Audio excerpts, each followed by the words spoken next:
Everybody, Gail Strom, Fathom Realty.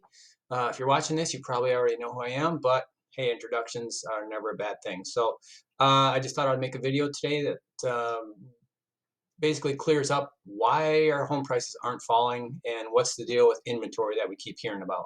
We all know supply and demand, but let me just help you kind of piece things together from about 2005 to 2008 until now. Okie dokie. Let me pull up my screen here to share with you guys. I'm going to use Lakeville real estate data because I live in Lakeville and a lot of my business is in and around this area. That makes sense. But I have worked in pretty much every corner of Minnesota and into Wisconsin. So if you have any questions outside of Lakeville, I can help you out. All right. Let's talk about inventory, but first let me kind of go back a few years to explain sort of how we got into this situation. Because inventory is tied into prices, values, the whole supply and demand thing, and we all kind of know that. But here's a little chart that brings us back to July of 2008. I started real estate in January 2002, I believe it was. So 22 years, wowza. All right, so I'm going to take you back to 2005. So if we could extend this graph to 2005, what we would see is the value peak up to that point in time. And then shortly after that, there were a lot of default mortgages happening. So unfortunately, homeowners had to either lose their home to foreclosure, or there were a lot of short sales happening. However was that it happened, there's a lot of talk about that, and that's another video, but it created a lot of listings. And so there's so much inventory that values were affected. So values started dropping as months of inventory went up. Let me explain what I mean by months of inventory. So right now in Lakeville, we have 2 months of inventory. So if we don't list another home for sale, and at the current sales rate, it will take 2 months to sell every listing. So that's 2 months of inventory. 2 years ago, we were at like 1.1%. So it has come up a little bit.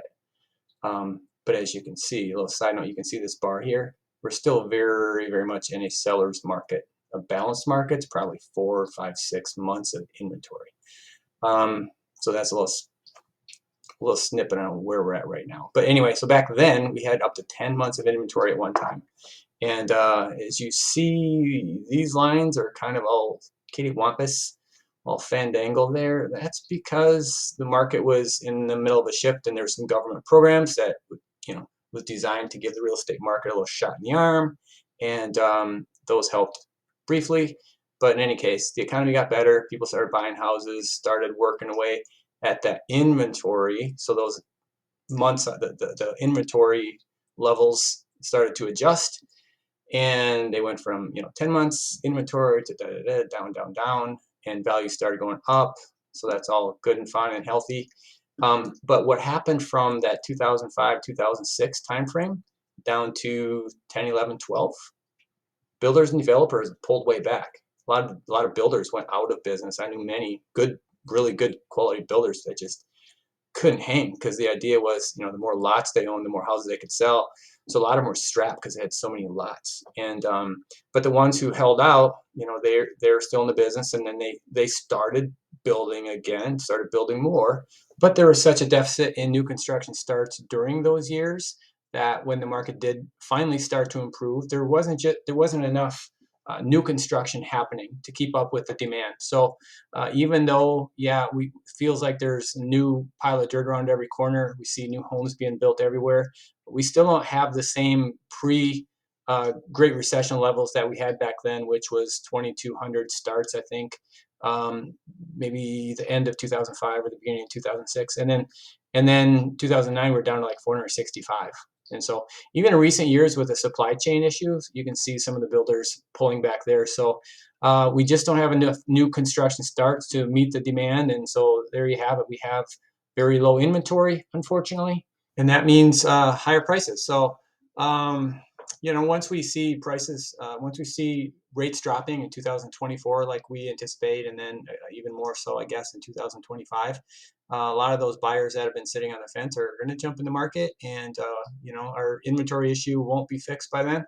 I think it'll be quite some time before that happens. But yeah, we should be in for another ride, and it's not necessarily good or bad. It depends on if you're a buyer or seller, or it depends on what your situation is. But at the end of the day, people are always moving, buying houses, and the market changes, and it feels pretty complex sometimes. But there's always a way to get it done.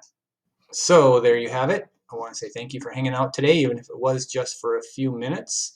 I'm reminded that not everybody pays attention to the real estate market unless perhaps they are looking to buy or sell a home. If that is you, by all means, I'd love to talk to you. You can call me, text me, email me, Facebook Messenger, smoke signal, anything goes these days. Or you can go to my website, which is www.homesforsalebygale.com. On that website, there will be some tabs at the top, and one is buying and one is selling. Click on which applies to you, either or if you're doing both. And there are some handbooks, free download. You can always download a handbook, read through it, give me a call with questions. Love to chit chat with you. But that's it for today, and hope you have a fantastic weekend, and hope to talk to you soon. Take care.